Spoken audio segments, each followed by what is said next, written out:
Well, my first big musical break was when I posted a cover of myself performing Lady Gaga's Paparazzi online.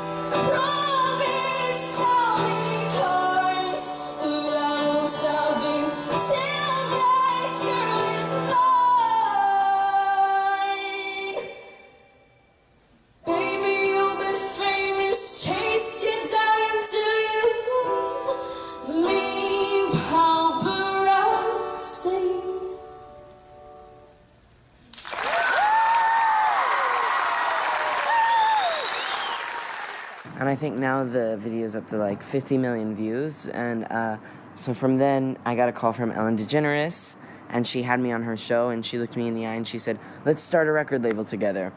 And so I was like, okay. So I started it, and I just went into the studio. I started writing music, and I'd written music before, but it was never like something where I was so serious about it. And then I started actually doing it, and then now 2.5 years later, I'm sitting on a stool in Singapore talking to you guys. My earliest musical memory, well, for me, it started out when I was growing up. We had this really teeny house. My parents didn't have a lot of money. They were kind of in between jobs. They had found this piano at this garage sale, my mom and dad, so they wheeled it into the house, and I put it up, and it was a really rinky-dink piano. It was out of tune, the wood was falling off, like it was kind of all over the place, but I just remember always kind of growing up with that piano, and even though I didn't play on it when I was younger, I just kind of always remember going over there, like, smashing on the keys and thinking about it. And then one day, I want to start playing, let's see what I got. So I had my mom go out and get me a little early music lover's book when I was, like, maybe 7 or 8. And so I started playing, I started learning all the keys, and from there now, I play a big grand piano on stage. Well, I feel just very overwhelmed performing for MTV Sessions because, literally when we were writing this EP, this is what I pictured for it, Small stage, small venue, very intimate, and performing the songs just really live. And so, I'm thankful that MTV has been so supportive of me and that they're letting me do this, and I'm just excited for it. I can't wait for the fans to see the show.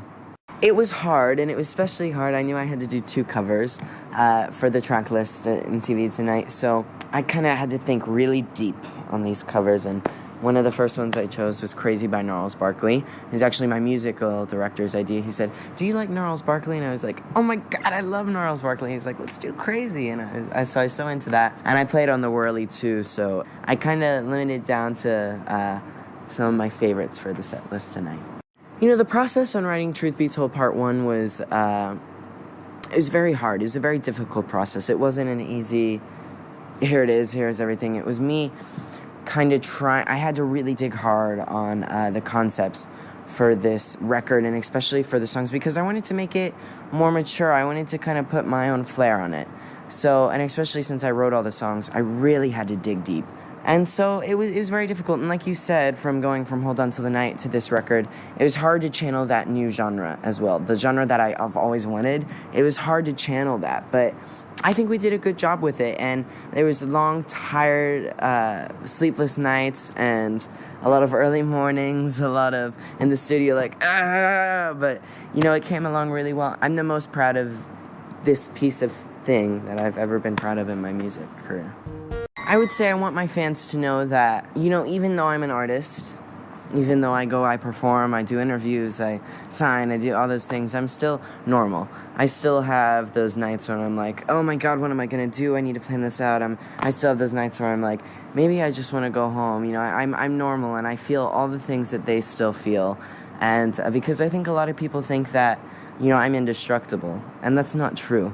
I'm very destructible, and I break down a lot of the time, so I want my fans to know that I'm just like them. My favorite song to perform live now, I think, would definitely be Take My Heart, which is the song last night where I asked the crowd, I say, "Don't you hate it when people judge you for your money?" And that was kind of what the inspiration behind the song was. So I love interacting with the crowd on that song, and it's fun to sing too. Some nights I'll go off and just tell my band to keep on going, and I'll go, so who knows what you're going to see tonight. Michael Jackson was very important in my life. I would say other artists that I listened to, I felt like this kind of I could be like them, I could do this, I could meet them, I could do...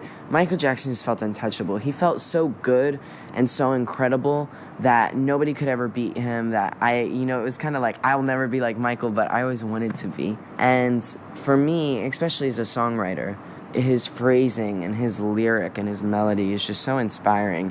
And I feel when I listen to Michael Jackson, I feel a freedom. I feel like he was just doing his thing, and I'm just lucky enough to be able to listen to it. Probably one of my favorites would be the single Sunshine and City Lights. And I don't say that because it's the single. I say because that song to me just has such a special connection. And I just think it was done really beautifully and arranged nicely. And when I was writing it, I was thinking about those nights when I sneak out with my friends and we get into trouble and we come home at 5 a.m. just when the parents are waking up and we're like, oh no, we've been asleep all night. What are you talking about? Oh, we're gonna go back to... Like, that's what I was thinking for that song. So it was very close to me, and that song just feels kind of like if I had a third arm, that song would be right here dangling down, trying to grab onto something. It's very close to me. Hey MTV, it's Greyson Chance here. I just woke up today. I'm in Kuching, Malaysia.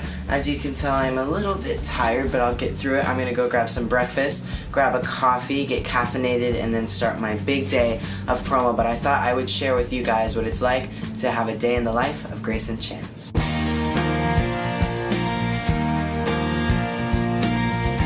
So I got done with my phoners for the day. Now I have a little bit of a break, some time to do some school.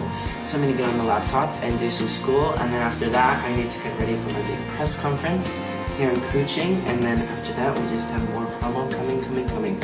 Are you getting tired? It's a very busy day. I told you I stay very busy. You are still watching The Day in the Life of Greyson Chance. Stay tuned, there's more to come. So we finished up the things that we needed to do in the morning. We did some video drops, I did some phoners, I got in a little bit of school. Now I got all Greysoned up. I'm wearing rag and bone today, and so now we're gonna go to the press conference. And so I said, I just started writing everything, and it was just so different from my last record. So we just finished up the press conference, and now we're on our way to the Hits FM studio, but I got my hands on one of these.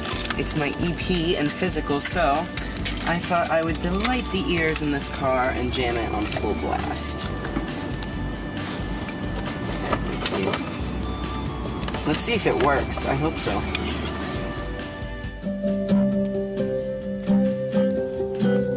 Alright, let's go! Hello, Kuching, it's Greyson! Well, thank you guys for having me. I appreciate it. Headliner of the biggest party of the year. I can't wait to put on a show tomorrow. It's gonna be very exciting.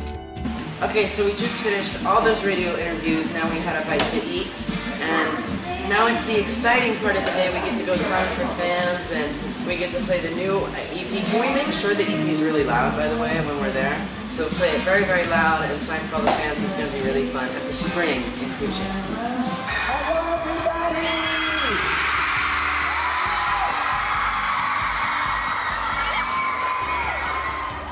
MTV, so that is the day. I'm like so wiped, so tired, so you guys can stay in here, but I'm going to bed. Good night.